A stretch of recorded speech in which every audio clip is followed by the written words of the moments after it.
कृष्ण जति और दुर्वासा निराहारी थे। श्री कृष्ण जी जति थे और दुर्वासा निराहारी थे। कबीर जी ने कहा कि हे धर्मदास, यानी धर्मदास जी को जिंदा महात्मा के रूप में कबीर परमात्मा समझा रहे हैं। आप जी को पता है कि श्री कृष्ण जी की 8 स्त्रियां तो वे थी जिनसे विवाह किया था। 16,000 वे स्त्रियां थी जिनको एक राजा से युद्ध करके छीन कर लाए थे, तथा अन्य जो मथुरा वृंदावन की गोपियां थी, इन सब के साथ श्री कृष्ण जी ने भोग विलास अर्थात सेक्स किया, अर्थात वे सेक्स किया करते थे इन सभी के साथ में। भाई और बहनों, बहुत ही ध्यान से पढ़ना है हमने, हमारे बहुत सारे कंसेप्ट क्लियर होंगे, क्योंकि परमात्मा ने अपने कर कमल से लिखित इन पुस्तकों में बहुत सारे गुप्त रहस्य छुपा रखे हैं। तो धर्मदास जी को ज्ञान सुनाते समय जिंदा महात्मा के रूप में कबीर परमात्मा सतगुरु रामपाल जी आज से 650 साल पहले बनारस के काशी में समझा रहे हैं कि धर्मदास, श्री कृष्ण जी की 8 स्त्रियां तो वे थी जिनसे उन्होंने डायरेक्ट विवाह किया था। 16,000 स्त्रियां वे थी जिनको वे एक राजा से युद्ध में जीत कर लेकर आए थे, और इसके अलावा बहुत सारी गोपियां थी जिनके साथ में श्री कृष्ण जी भोग विलास किया करते थे।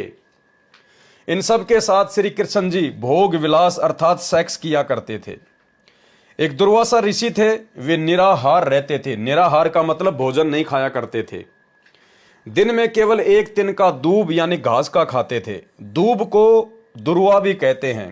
केवल दूब के घास मात्र तिनके पर आधारित रहने के कारण ऋषि का नाम दुर्वासा ऋषि प्रसिद्ध हुआ। साथ में बताया कि एक दुर्वासा नाम का ऋषि था, वो निराहार रहता था, भोजन नहीं खाया करता था। दिन में एक बार दूब यानी घास का जो एक तिनका होता है उसको अपने मुंह में ले लिया करता था।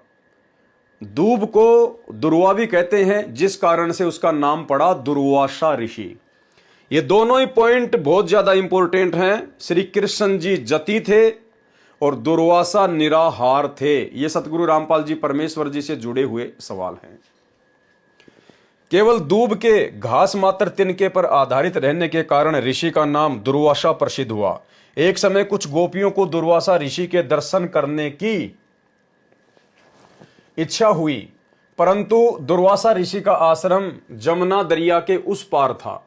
गोपियों ने श्री कृष्ण जी से दुर्वासा ऋषि के दर्शन करने तथा उनको भोजन करवाकर साधु भोज का पुण्य लेने की इच्छा जाहिर की। गोपियों ने कहा श्री कृष्ण जी से कि हम दुर्वासा ऋषि को भोजन करवाकर साधु को भोजन करवाने का जो पुण्य प्राप्त होता है हम वो प्राप्त करना चाहते हैं, परंतु हमारी मजबूरी है। दुर्वासा ऋषि का आश्रम यमुना नदी के दूसरे पार है, जिसको हम पार नहीं कर सकते, क्योंकि पहले ये पुल वगैरह नहीं हुआ करते थे। भाई और बहनों, दुर्वासा ऋषि, आज सतगुरु रामपाल जी परमेश्वर जी के तत्व ज्ञान से हमें पता चलता है कि यदि ऋषियों की बात करें तो संत रामपाल जी के भक्तों से बढ़कर, उन भक्तों से बढ़कर जो अपने गुरु को परमात्मा मानते हैं और जो अपने ही गुरु को अपना इष्ट मानकर पूजते हैं, जो उनकी प्रत्येक मर्यादा में रहकर प्रत्येक वचन में रह के भक्ति कर रहे हैं मन कर्म वचन से, दुर्वासा ऋषि तो सतगुरु रामपाल जी परमेश्वर जी के वर्तमान में उन भक्तों के पैर के नाखून के बराबर भी अध्यात्म में नहीं है। और वो गोपियां दुर्वासा ऋषि को भोजन करवाने से साधु भोज का पुण्य मान रही थी। तो भाई और बहनों, सोचिए वर्तमान में सतगुरु रामपाल जी परमेश्वर जी के सत भक्तों को भोजन करवाने का कितना पुण्य प्राप्त होगा, हमारे कितने पाप कर्मों का नाश होगा। और इसीलिए काल ने संगत में ये रोड़े अटकाए। 2014 बरवाला कांड के बाद जैसे ही सतलोक आश्रम मैनेजमेंट हरियाणा ने जगह जगह सत्संग करवाने शुरू किए, ये सत्संगों में भक्तों को भोजन भंडारा नहीं करवाया करते थे, क्योंकि काल चाहता है कि इनके पुण्यों में वृद्धि ना हो। फिर धीरे धीरे इन लोगों ने आश्रम खोले, उसके बाद ये लोग आश्रम में भंडारे करने लग गए। आश्रम में भंडारे वर्तमान में भी हो रहे हैं। इसके अलावा हर महीने जिले वाइज, डिस्ट्रिक्ट वाइज जो सत्संग होते हैं, गांव में जो सत्संग होते हैं, आज भी उन सत्संगों में भंडारा नहीं करवाया जाता है।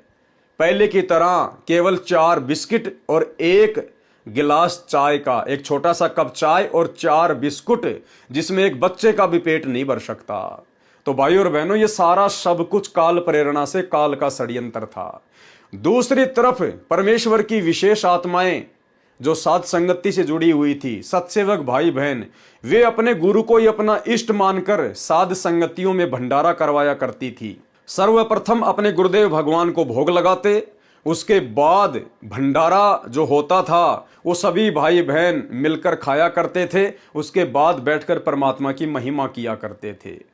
तो 21 ब्रह्मांड के स्वामी ज्योति निरंजन को चिंता हो गई कि ये लोग कहां से आ गए। बाकी 90% जो सतलोक आश्रमों से जुड़े हुए हैं उनको तो मैंने अपनी जेब में डाल लिया और ऊपर से चैन बंद कर रखी है। ये चंद लोग कहां से आ गए जिन्होंने भंडारे शुरू कर दिए। तो काल प्रेरणा से सतलोक आश्रम मैनेजमेंट हरियाणा ने साध संगतियों में भी भंडारे बंद करवाने में कोई कसर नहीं छोड़ी।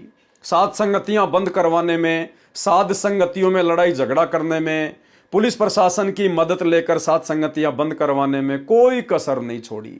लेकिन इसके बावजूद भी सैकड़ों की संख्या में साध संगतियां निर्विघ्न रूप से संपन्न हुई। तो भाई और बहनों, गोपियां तो मात्र दुर्वासा ऋषि को भोजन करवाकर साधु भोज का पुण्य प्राप्त करना चाह रही थी, और यहां वर्तमान में दुर्वासा ऋषि से भी असंख्य गुना ज्यादा भक्ति युक्त आत्माएं सतगुरु रामपाल जी परमेश्वर जी के हजारों भगत जब साध संगतियों के माध्यम से भंडारा भोजन करते थे तो काल प्रेरणा से यही सतलोक आश्रम मैनेजमेंट हरियाणा उनमें विघ्न पैदा किया करते थे। और जो संगत बेचारी 90% जो भेड़ चाल में चल रही है, आंखों पे काली पट्टी बांध के चल रही है, जो गुरुदेव के ज्ञान को ढंग से समझ नहीं पा रही है, जब बेचारी वो संगत सत्संगों में भोजन की डिमांड किया करती थी कि भाई हम तो 40 किलोमीटर से आ रहे हैं, कोई कहता मैं 100 किलोमीटर से आया हूं, भंडारा कहां करेंगे, तो कहते नहीं, गुरुजी का आदेश है, केवल 4 बिस्कुट और चाय मिलेगी। गुरुजी का आदेश है, अगर किसी ने सत्संग में भंडारा कर दिया तो उसका नाम खंड हो जाएगा। बेचारों को वापस भूखा ही जाना पड़ता था। तो भाई और बहनों, यह काल का बहुत बड़ा षड्यंत्र, इस षड्यंत्र से परमात्मा ने केवल सत्सेवकों को बचा कर रखा। गोपियों ने श्री कृष्ण जी से दुर्वासा ऋषि के दर्शन करने तथा उनको भोजन करवाकर साधु भोज का पुण्य लेने की इच्छा व्यक्त की। श्री कृष्ण जी ने कहा कि बहुत अच्छा उद्देश्य है, जाओ। गोपियों ने समस्या बताई कि यमुना नदी में अथाह जल बह रहा है, कैसे पार करेंगी।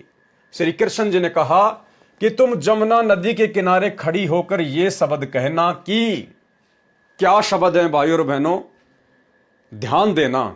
जहां जहां दास ने हाईलाइट कर रखा है लाल या पीला, वो विशेष पॉइंट हैं, उनको आप जी ध्यान से पढ़ना। तो श्री कृष्ण जी ने कहा कि तुम जमुना नदी के किनारे खड़ी होकर यह शब्द कहना कि हे जमुना दरिया, यदि श्री कृष्ण जी जति हैं और हमारे साथ भोग विलास नहीं किया है तो हमें रास्ता दे दो। जबकि श्री कृष्ण जी तो उन समस्त गोपियों के साथ में भोग विलास किया करते थे, सेक्स किया करते थे। हे जमुना दरिया, यदि श्री कृष्ण जति हैं और हमारे साथ भोग विलास नहीं किया है तो हमें रास्ता दे दो।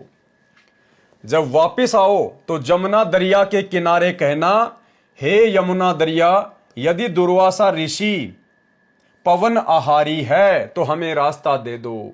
पवन आहारी यानी केवल वायु के ऊपर ही जीवित रहना, भोजन वगैरह ना करना। हे जमुना दरिया, यदि दुर्वासा ऋषि पवन आहारी है तो हमें रास्ता दे दो। सैकड़ों गोपियां भोजन के थाल लेकर चली। जमुना नदी के किनारे जब ये शब्द बोले कि यदि श्री कृष्ण गोपाल जति है और हमारे साथ भोग विलास नहीं किया है। अब गुरुदेव समझा रहे हैं जति क्या होता है। जति 2 प्रकार के होते हैं। एक तो जिसने कभी स्त्री भोग नहीं किया हो, जिसने अपने जीवन में कभी भी किसी स्त्री के साथ शारीरिक संबंध नहीं बनाए हों, भोग विलास नहीं किया हो, एक वो होता है जति। और दूसरे प्रकार का जति, दूसरा जिसने अपनी पत्नी के अलावा अन्य स्त्री से कभी मिलन न किया हो। ये 2 प्रकार के परमात्मा ने जति बताई, वीडियो ध्यान से देखना। इसी प्रकार स्त्री भी 2 प्रकार की सती होती है। स्त्रियों में तीसरे प्रकार की सती उसे कहा जाता है जो अपने पति की मृत्यु होने पर उसके साथ चिता में जिंदा जलकर मर जाती थी। जैसे सीता जी को सती कहते हैं, उसने रावण को नहीं स्वीकारा, केवल अपने पति श्री रामचंद्र जी पर आश्रित रही। कहते हैं जति सती का जोड़ा, कभी नहीं दुख का फोड़ा। तो हमें रास्ता दे दो। उसी समय जमुना नदी का पानी घुटनों तक आए, इतना ही गहरा रह गया। सब गोपियां नदी पार कर गई, फिर से जमुना दरिया किनारे तक भरकर बहने लगी। जैसे गोपियों ने जमुना नदी को पार किया, पार करते ही जमुना नदी फिर से अपनी फुल स्विम पर बहने लगी, पूरी उफन उफन कर बहने लगी। यह देखकर सब गोपियों ने विचार किया। ध्यान देना भाइयों और बहनों, गोपियों ने फिर क्या विचार किया?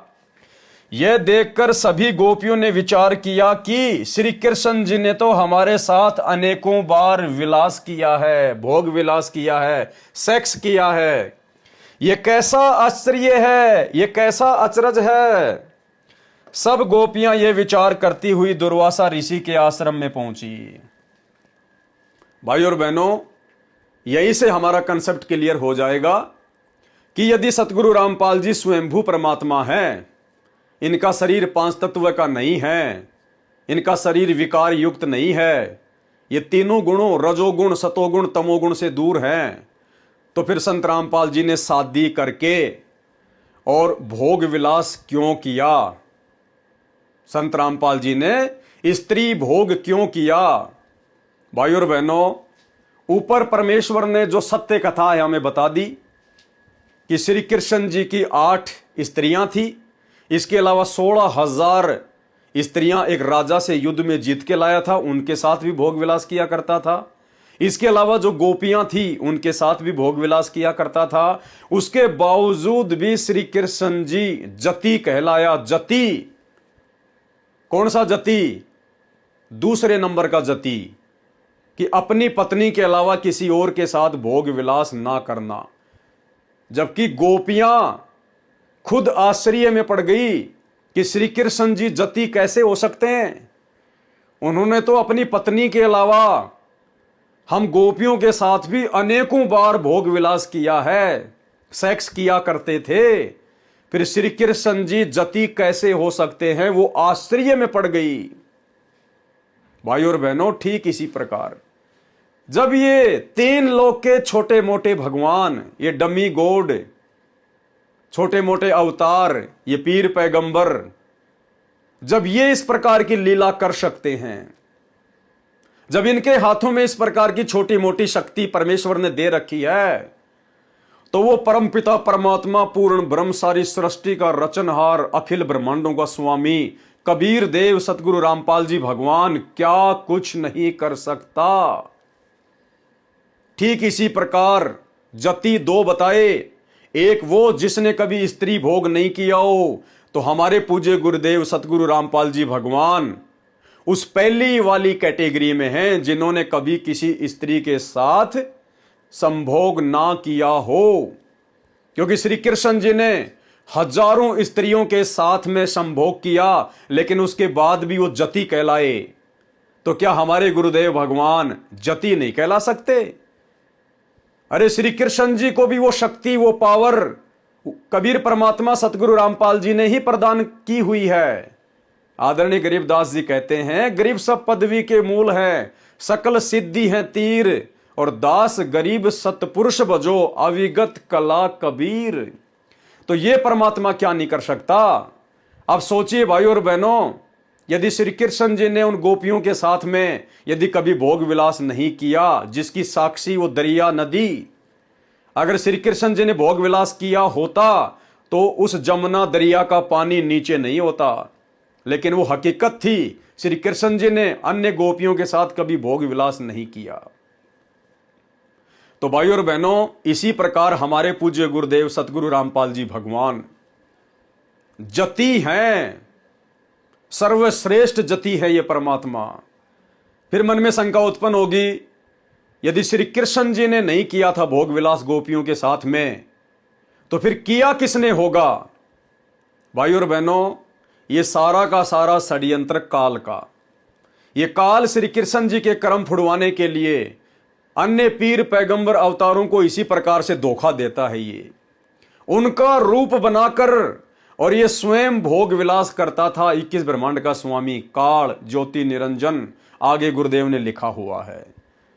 अब आपके मन में शंका पैदा होगी कि फिर हमारे गुरुदेव भगवान की जो कलयुगी स्त्री है सांसारिक नाते में, जिसे हम गुरुदेव की धर्म पत्नी कहते हैं, अनारो माई, फिर उनके साथ में किसने भोग विलास किया होगा यदि संत रामपाल जी ने नहीं किया होगा? तो भाइयों और बहनों, परमेश्वर की एक वाणी है, हमारे लिए केवल वही पर्याप्त है कि नामा और रैदास रसीला कोई न जाने अवगत लीला। ये परमात्मा सूक्ष्म रूप बनाकर किसी अन्य आत्मा को खड़ा करके अपने जैसा रूप देकर, पता नहीं ये परमात्मा क्या कुछ नहीं कर सकता। ये परमात्मा बिना आत्मा के भी शरीर को एक स्त्री के साथ में जोड़कर रख सकता है, उसके पति के रूप में। बिना आत्मा के भी वो शरीर वैसा ही काम करेगा जैसे एक आत्मा युक्त शरीर काम करता है, और उस स्त्री को महसूस ही नहीं होगा, पता ही नहीं चलेगा कि ये मेरा पति है या कोई और है। जैसे धर्मदास जी को जब परमात्मा 3 दिन के लिए उनके शरीर से आत्मा को निकालकर सतलोक लेकर गए, तो पीछे उनका शरीर चल रहा था, उनकी धड़कनें धड़क रही थी, वो मरे नहीं थे, अन्यथा रिश्तेदार उनको फूंक देते, उनको चिता पे जला देते। ये परमात्मा बिना आत्मा के भी शरीर चला सकता है। समर्थ उसी को कहते हैं, सतगुरु जो चावे सो कर ही भरम पड़ो मत कोई, और सेव दड़ पर शीश चलाया पाछे करी रसोई। भाई और बहनों, अवगत की गति बहुत गहरी है, आप और हमें बिल्कुल भी शंका नहीं करनी चाहिए। ये परमात्मा अपने आप को छुपाते हुए गुप्त रूप में सारी लीला वर्तमान में कर रहे हैं, और ये सारी की सारी लीलाएं 650 साल पहले वाली चल रही हैं, क्योंकि ये वही 650 साल पहले वाला कबीर भगवान वर्तमान में सतगुरु रामपाल जी के रूप में धरती पे प्रकट है। भाई, जब श्री कृष्ण जी 16,000 औरतें, अनेकों गोपियां, खुद की 8 स्त्रियां, और उन गोपियों को जब इस बात का पता चला तो वो आश्चर्य में पड़ गई कि श्री कृष्ण जी जति कैसे हो सकते हैं, उन्होंने तो हमारे साथ अनेकों बार भोग विलास किया है। वो 16,000 रानियां जो एक राजा से युद्ध में जीत कर लाई गई थी, उनके साथ में भी भोग विलास श्री कृष्ण जी का रूप बनाकर वो काल किया करता था। उसके बावजूद भी श्री कृष्ण जी जति कहलाए। तो भाई और बहनों, हमारे परमेश्वर तो वास्तव में रियल श्री कृष्ण है, राजा धीराज, देवों के देव महादेव। कुछ भी कर सकता है परमात्मा, इनके लिए कुछ भी असंभव नहीं है। जो हम कल्पना भी नहीं कर सकते वो परमेश्वर ने कर करके छोड़े हुए हैं, रखे हुए हैं। तो ये अविगत है, इनकी गति के ऊपर किसी भी प्रकार की कोई शंका जाहिर नहीं करनी चाहिए। ये स्वयंभू हैं तो हैं, ये परमेश्वर हैं तो हैं, इन्होंने स्त्री भोग नहीं किया तो नहीं किया। और इस चीज को हमें और अच्छे से समझने के लिए आदरणीय गरीबदास जी महाराज जी का उदाहरण लेना पड़ेगा। आदरणीय गरीबदास जी महाराज जी खुद कबीर परमात्मा थे, डबल रोल कर रहे थे, जैसे काशी के भंडारे में केशव और कबीर जी ने डबल रोल किया। परंतु गरीबदास जी ने भी दुनिया की चरम दृष्टि को धोखा देते हुए, काल के साथ आंख मिचोली खेलते हुए, दुनिया की नजरों में सांसारिक दृष्टि में उन्होंने विवाह किया। उनकी 6 संतानें हुई, 2 लड़के 4 लड़कियां। और भाइयों और बहनों, ग्रंथ साहिब में क्या लिखा हुआ है कि आदरणीय गरीबदास जी खुद ही कबीर परमात्मा थे। और सतगुरु रामपाल जी ने तो स्पष्ट कर दिया सतग्रंथ साहिब से, गरीबदास जी खुद कह रहे हैं कि भाई ना तो कबीर जी मां से उत्पन्न हुए और भाई ना हम गर्भ में आए। गरीबदास जी क्या कह रहे हैं कि ना तो कबीर परमात्मा मां से उत्पन्न हुए और भाई ना हम गर्भ में आए। गरीबदास जी कह रहे हैं हम भी गर्भ से जन्म लेके नहीं आए। उसके बावजूद भी उन्होंने शादी की, 6 बच्चे उत्पन्न किए। ठीक इसी प्रकार वाली लीला करते हुए, जो लीला वर्तमान में सांसारिक दिखावे में, सांसारिक दृष्टि में सतगुरु रामपाल जी कर रहे हैं। लोगों को लग रहा है इन्होंने शादी की है, लोगों को लग रहा है इन्होंने स्त्री भोग करके बच्चे पैदा किए। नहीं, ये गरीबदास जी का छोटा सा ये सत्संग सुन लीजिए सतगुरु रामपाल जी के मुख कमल से, जिसमें गुरुदेव कह रहे हैं कि गरीबदास जी खुद कह रहे हैं कि ना तो कबीर जी मां से पैदा हुए और भाई ना हम गर्भ में आए। सुनिए। प्रमाण दे रहे हैं गरीबदास जी कि कबीर साहब मां के पैदा नहीं हुए थे। प्रमाण दे रहे हैं गरीबदास जी कि कबीर साहब मां के पैदा नहीं हुए थे। और ना हम गर्भ में आए भाई, और ना हम गर्भ में आए भाई, और ना हम गर्भ में आए भाई, और ना हम गर्भ में आए भाई, और ना हम गर्भ में आए भाई। शब्द स्वरूपी रूप हम। तो भाई और बहनों, यदि गरीबदास जी मां के गर्भ से नहीं आए हैं तो स्वयंभू परमात्मा प्रकट हुए हैं, और प्रकट हुए हैं तो वो स्वयंभू परमात्मा तो कभी स्त्री भोग नहीं करता, वो कभी शारीरिक संबंध नहीं बनाता, उसका शरीर ऐसा विकार युक्त नहीं होता है। तो ठीक वही लीला भाई और बहनों सतगुरु रामपाल जी परमेश्वर जी वर्तमान में कर रहे हैं, और आज हमने उनकी लीला को समझना पड़ेगा ज्ञान को आधार बनाकर। यदि ये परमेश्वर खुल्लम खुल्ला चमत्कार करने लग जाए तो फिर कोई भी आत्मा सतलोक नहीं जा पाएगी। सारे उनके चमत्कार को देखकर और उनके पैरों से चिपक जाएंगे, ज्ञान को कोई समझना ही नहीं चाहेगा। तो ये चमत्कार करके परमात्मा ने 650 साल पहले बहुत देख लिए। अब परमेश्वर ज्ञान को आधार बनवा कर ही हम आत्माओं के अंदर स्वयं के प्रति परमात्मा वाली स्थिति को प्रकट करके ही सतलोक लेकर जाएंगे। भाई और बहनों, अब एक और छोटी सी शंका भाई बहनों को हो जाएगी कि ठीक है भाई, मान लेते हैं आपने श्री कृष्ण जी का उदाहरण दे दिया संत रामपाल जी के हाथों से लिखे हुए कबीर सागर के सरलार्थ में से, ठीक है, तो फिर वो बच्चे किसके हैं?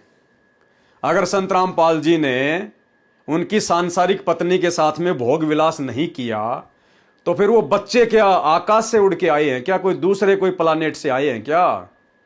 वो 2 लड़के 2 लड़की वो किसकी है? अंजू, मंजू, मनोज और वीरेंद्र, वो किसके हैं? भाई और बहनों, इस बात को भी हमने ज्ञान आधार से समझना पड़ेगा। अगर परमेश्वर भोग विलास नहीं करता है तो जाहिर सी बात है बच्चे भी उत्पन्न नहीं करता है। अब इस बात को हमने ज्ञान आधार से समझना पड़ेगा कि वो बच्चे कैसे उत्पन्न हुए। वो बच्चे सतगुरु रामपाल जी के बींद से उत्पन्न हुए हैं, बींद यानी उनके शुक्राणु से उत्पन्न हुए हैं, या फिर उनके वचन से उत्पन्न हुए हैं।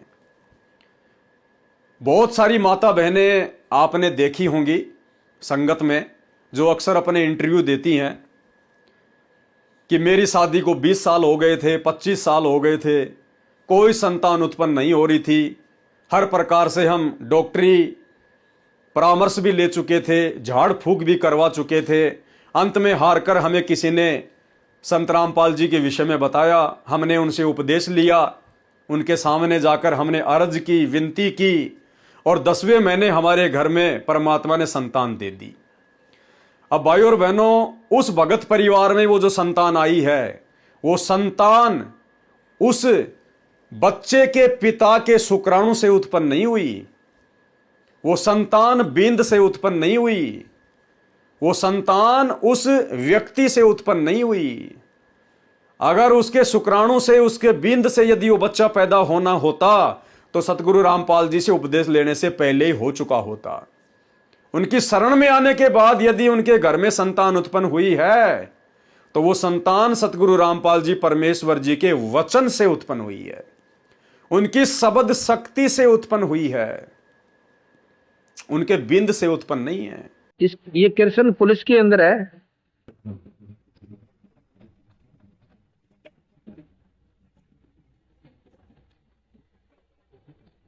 इसकी शादी को 18 वर्ष हो गए थे, 18 वर्ष हो गए थे, कोई बालक नहीं हुआ। हाँ,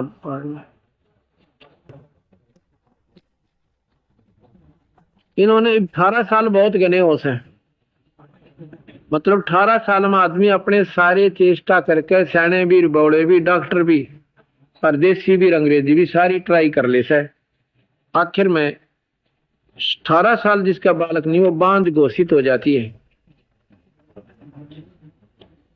और उस बंदी छोड़ की कृपा से हमने एक भक्त है वहां के पड़ोस में, राजपाल पुत्र मौजी राम है, वह हम पाठ कर रहे हैं। राजपाल की पत्नी का नाम है कृष्णा। वह गई इनके पड़ोस में ही है, उनके पास है, तू नाम ले ले मारे महाराज जी आ रहे से, तेरी सुन लेगा, सुन भी ले वे करा वलीब की सुना सुनाई हो सी कति आस छूट ली। और यहाँ तक यहाँ तक बात बिगड़ गई कि दूसरी शादी की तैयारी करने लग गए। क्यों, ज्यादा उम्र नहीं थी, 35 साल की होगी गणेश से नहीं। दूसरी शादी की तैयारी करने लगी कृष्ण की। इसने नाम ले लिया और मैंने कहा बे बात सुन ले, देख इस परमात्मा को बिना भाग देगा तेरे को, तेरे भाग में नहीं है, पर 100 का 100 विश्वास अपने बंदी छोड़ पर रखिए, जब बात बनेगी नहीं तो नहीं बनेगी। जब किता अपनी माँ के चक्कर में भी आ गई ना, जब छोरा उनकी दवाई भी लेने मत ले जाइए, जब तेरी आस भी रह जाते हैं, ये तब काम बिगड़ जाएगा।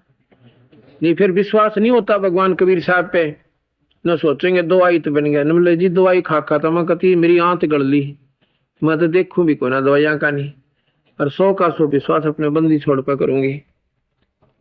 तो जी वही बात बनी, वो अपने नाम लेने के 3 महीने के बाद अपना घर चली गई। क्यों, वहां तो रोज की रोज ससुराट होने लग गया, छोरा न्यो की रक्षा दास है, दूसरा ब्याह कराएंगे न्यो कराएंगे, पर इसका बेचारी का आग सी लागे। क्यों, दुख तो होता ही है, और वो अपने स्थान पर सच्चे। तो यह लड़की अपने घर चली गई, ये गोदी में छोरे ले रही सा, देख इस परमात्मा कबीर साहब की कृपा, बाद में दूंगा बिगड़ जा। ये अपने घर चली गई, घर चली गई तो परमात्मा की इसी कृपा हुई,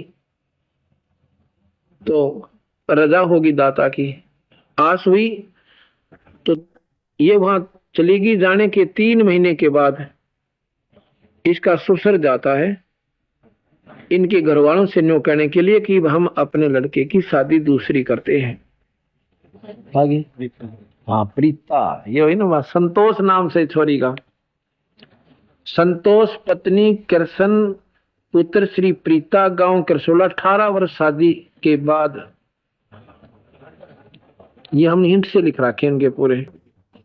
तो जी क्या हुआ, यह वहां चली गई तो ये ससुर इसका जाके उसकी माँ बाप से कहने लगा कि ऐसी बात है चौधरी, हम अपने लड़के की शादी कराएंगे, कि तुमने कोई और इतराज हो तो बता दो। वह भी एक नेक आत्मा थे तो इतने दिन सब्र कर लिया, नहीं तो इस कल युग आ रहा है 4-5 साल पास हाथ खड़ा कर ले। अच्छी आत्मा थी, और फिर भी सलाह लेने जा रहे हैं।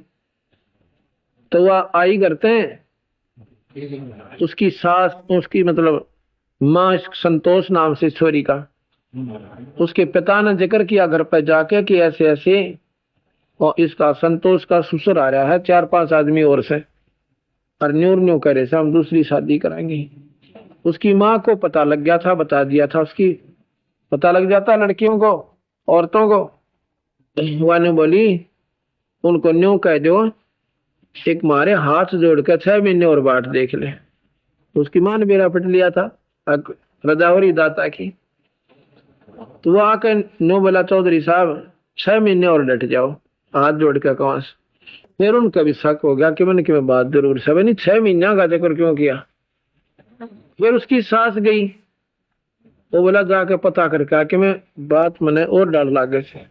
तो उसकी साथ तक कूदती आई, ने बोली मौत बख्शती मालिक ने, चाहे लड़की हो जाओ, हम तो न्यू नहीं कहते भाई, भाई शुरुआत होगी कभी लड़का भी होगा। ठीक 9वें महीने इस मालिक ने लड़का दे दिया। बोल सतगुरुदेव की। इन्होंने 20 जनवरी 21 दिसंबर 1996 को नाम लिया था। देख कुदरत के खेल, 21 दिसंबर 96 को नाम लिया था, 20/10/1997 को लड़का हो लिया। ये पूरी डिटेल लिख रखी है। 10वां महीने के अंदर अंदर और लड़का बंदी छोड़ने उस बांझ का पुत्र दे दिया। ये कबीर भगवान से हमारा। बोल सतगुरुदेव। ये बहन संतोष, पत्नी श्री कृष्ण, पुत्र श्री प्रीता, गांव करसोला, और ये लाल इसकी गोदी में कबीर भगवान का दिया हुआ। फिर क्या हुआ और बताता हूं, कमाल कुदरत कबीर भगवान का। जब यो लड़का हुआ तो क्यों नदी से हुआ था, मेडिकल में ले गए, वहां पर सिविल हॉस्पिटल जींद में। तो लड़का ठीक ठाक हो गया मालिक की कृपा से। तो इस पुलिस वाले ने बेरा पटा कृष्ण जी ने, चंडीगढ़ पुलिस में लगा हुआ है यो तो जी। वहां से आकर काट उठा के छोरा हो गया, टेलीफोन कर दिया गया।